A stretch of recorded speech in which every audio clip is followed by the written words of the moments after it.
Hey guys, how's it going?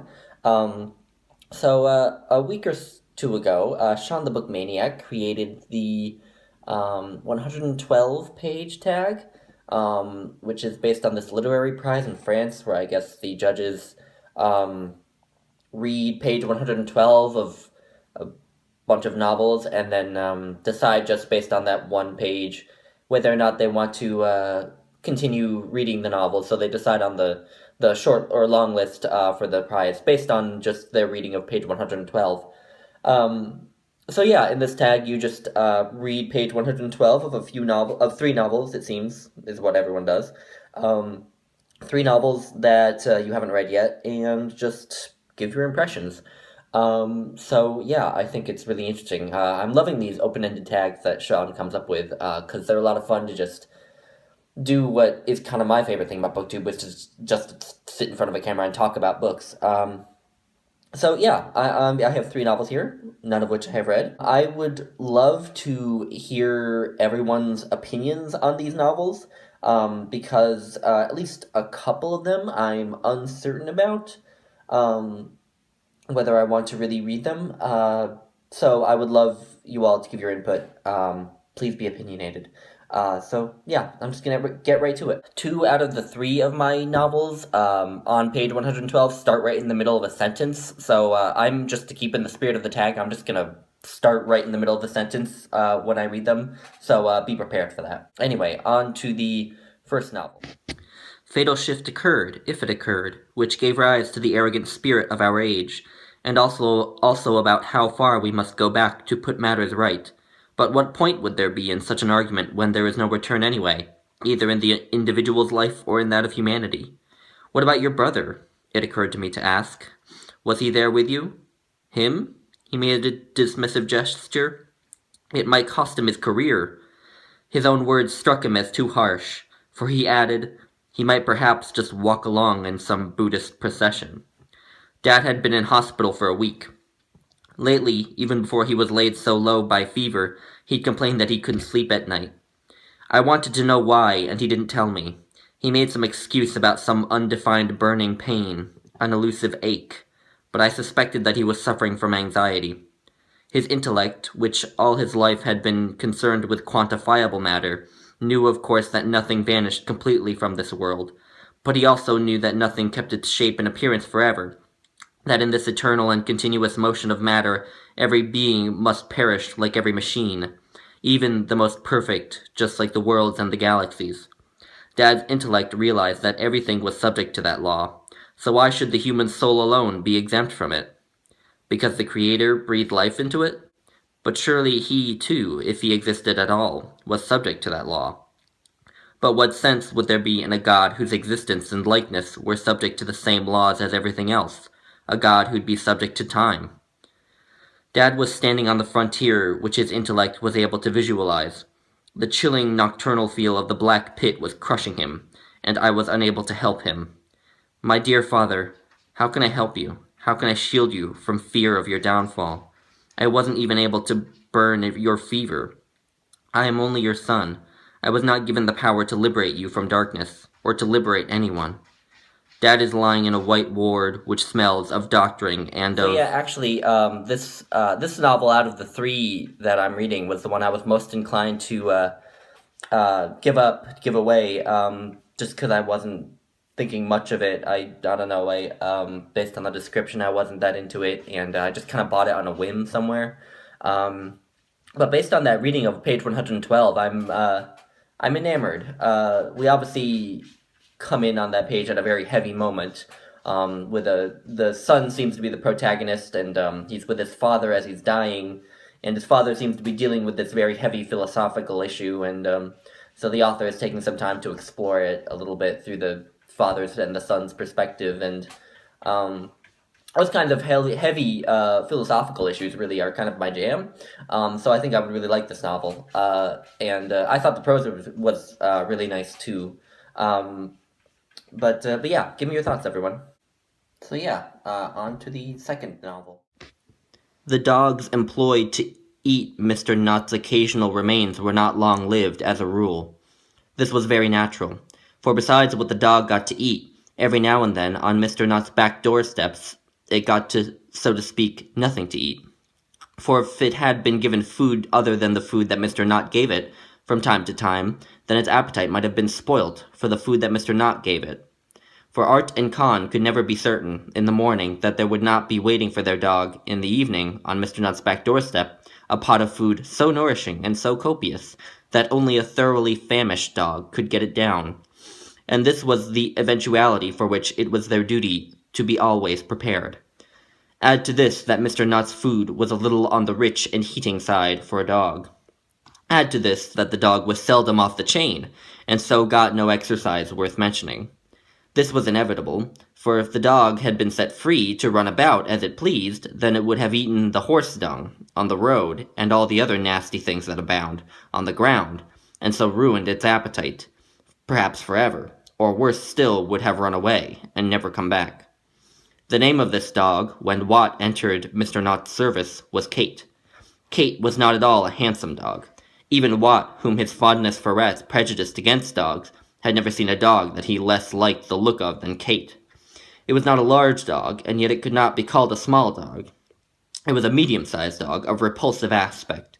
It was called Kate, not as might be supposed after Jim's Kate, so soon to be made a widow, but after quite a different Kate, a certain Katy Byrne, who was a kind of cousin of Joe's wife May, so soon to be made a widow too, and this Katy Byrne was a great favorite with Art and Con, to whom she always brought a gift of tobacco twist when she came on a visit, and Art and Con were great chewers. So yeah, a second one I'm not as sure of. It was clearly on some tangent about a dog, obviously, and I didn't really know where it was going. I don't know what this dog's significance is. There were a lot more characters in that one mentioned on that one page. There was this Art and Con, there was Watt, there was Katy Byrne, there was the dog. But I don't know. Yeah, I don't quite know what to make of this. The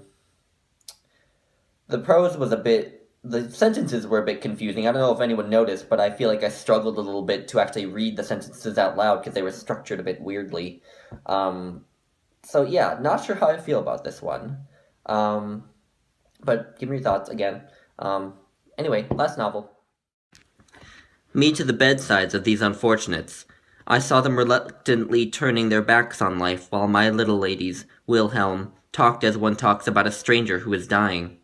And when I looked about the room and see on all sides Lot's dresses and Albert's papers and the furniture, everything so familiar to me, even this inkwell, I think to myself, see what you mean to this house? On the whole, your friends respect you. You often make them happy, and it seems to your heart that it could not live without them.